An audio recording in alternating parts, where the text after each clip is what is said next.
time to wake up. This is what you need, entertaining and educating. It's Kenny Klein TV. Yeah, First Amendment, gotta respect it. Come tune in to see how we keep an eye on police and government agencies. Yeah, all this misinformation, that's a problem we gotta solve. Give credit and praising those who do an amazing job. Tune in, please don't delay. Entertaining while we educate. This is what you need. Hey, Kenny Klein TV, let's go.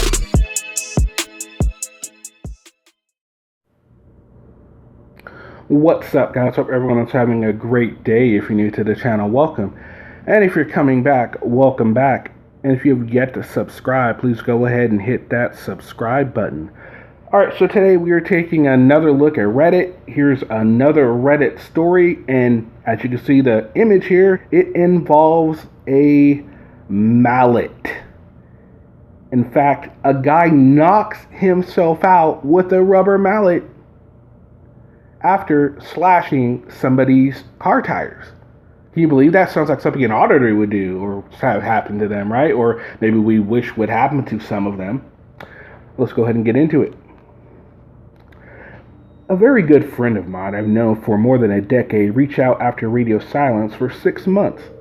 This isn't particularly unusual for her. She's a feline type of friend who will reach out when she feels like it. And this isn't the first time she's fallen off the face of the earth. She's reached out to me because she can't get into her laptop I helped her set up. She's forgotten the password and the facial recognition thing isn't working. I mount up and head over, and I honestly didn't recognize her until she spoke. She lost a significant amount of weight, and not in a good way. I gave her a hug and was honestly startled when she squealed in pain. In the past, I've witnessed this girl try to kick me in the shin, miss, kick a cinder block instead and break 2 toes without making a sound. Long story short, her facial recognition wasn't working right because she'd lost enough weight that her facial structure wasn't recognized any longer. I got it sorted and we talked a little bit, and she admitted her relationship wasn't going very well. I suggested that maybe she might want to take a step back and have a think, and if she wanted to do that, she was welcome to crash at my place. She said she'd think about it and would call me. Well, the next day, she called me in tears and asked if she could still crash in my guest room. I said of course, and we did the thing. She didn't grab all of her stuff, just a few changes of clothes and the essentials. We got to my house, and I discovered my friend had a new best friend, my dog. He stuck to her like Velcro, refused to go for walkies unless she came with, would snuggle any chance he got, and even hurled his frisbee at her and did a play bow and growl combo that is impossible to resist. Shortly thereafter, it was decided that Frisbee is an outdoor sport. I guess it is Frisbee. Oh, my bad. Frisbee is an outdoor sport. I pretended I wasn't the tiniest bit jealous. Sunday morning at about 2 a.m., my car alarm started going off, which is never done before sitting in my driveway. I throw on a coat and go to investigate, and there's a random pickup with a door open and engine running in the driveway.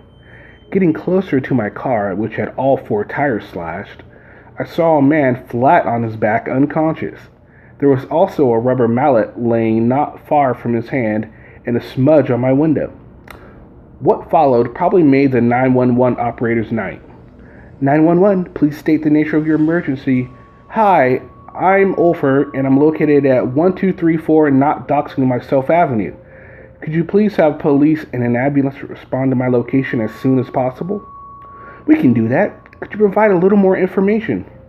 What looks like some jackwagon slashed my tires and tried to break my car's window, but the mallet he was using bounced off the window and he appears to have knocked himself out with it. I'm sorry, what? When the cops arrived, he started to come around, but wasn't feeling up to trying to run away quite yet. The ambulance folks checked him out and said he was safe to transport in a police car. They searched him and found a knife and ID. Then he got put in timeout in the back of a squad car. While they were talking to me about what had happened, they joked about how rough this case would be to solve, right? Things rapidly got less funny, though, when they checked the guy's truck. He had a chopped steak wrapped up in butcher paper on his passenger seat with a bunch of ground glasses in it. Homeboy was lucky he was in a police car when that little tidbit got disclosed. The cops said they'd get back to me about the report they were working on and said they'd call tow trucks for homeboy's pickup and my poor car. I went back inside, shaking from being outside in pajamas in New England in February, and more than a little bit of fear and rage.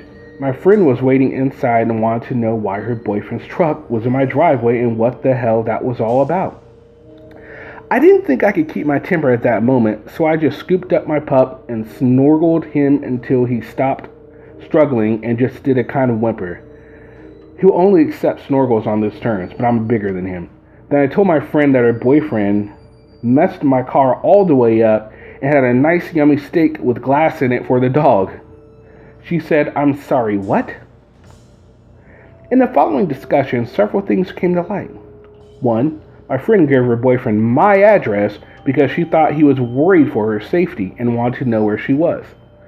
Two, boyfriend found out I had a dog because she posted some pictures of him on social, joking about being in love with him, sharing a bed. And three, my friend was now furious. Funny thing about domestic abuse cases, a lot of the time, mental fatigue and trauma can do awful things to people's minds. The overwhelming feeling of helplessness and despair can absolutely cripple any efforts to stop the abuse or leave the situation. Normally, it requires a lot of patience, time, and therapy to recover. Sometimes, though, the abuser will do something so cartoonishly evil that everything snaps back into focus, and the person that was being abused winds up in a headspace that probably inspired the Greek Furies back in the day. By the time the flatbed tow truck hitched up my car to get the tires replaced, we had a plan. Neither of us thought he'd go away long enough for me to really feel safe in my own home, based on what he was discovered doing. Being an awful human isn't a crime, and vandalism and maybe animal cruelty would have came out on bail almost immediately. Someone dumb enough to use a rubber mallet on a car window would probably try again, convinced this time he wouldn't be caught. Domestic violence, however, can be a good deal more serious. Sadly, there was a lot of that. Once the sun came up, I borrowed a car and we went to the ER. We get out and make our way to the doors and then immediately head back to the car because there's an armed guard at the door and my friend is starting to panic at the notion of interacting with the guard. I ask her to wait in the vehicle and go up to the guard and explain the situation. He understands immediately and gets on his walkie to summon the Mama Bear squad. They helped document everything and get the police involved. Here's hoping it's enough to keep the dude away from me and mine. Small update. Small update is small because I heard. Turns out moving someone out in the midst of a bad breakup is pretty straightforward when half the couple is in lockup. Half an apartment's worth of stuff is currently strewn about my part of the house. Higgly-piggly because I can't be arsed to move anything else and she's not allowed to. Doctor said no heavy lifting, not her idea. She turned her key into the landlord after landlord verified she hadn't done anything shady, like leaving an upper decker or getting holes in the walls. Landlord wouldn't give up her half of the deposit, which I really can't blame her for. Funniest part, me and her dad had no trouble with the furniture. It was the boxes and bags of clothing that damn near killed me. Doggo was not pleased when he discovered the trash bag of dirty laundry wasn't his new bed. Friend was not pleased to discover my dog has a klepto streak when it comes to dirty socks. Can someone please explain to me why girls feel the need to have 50 pairs of shoes?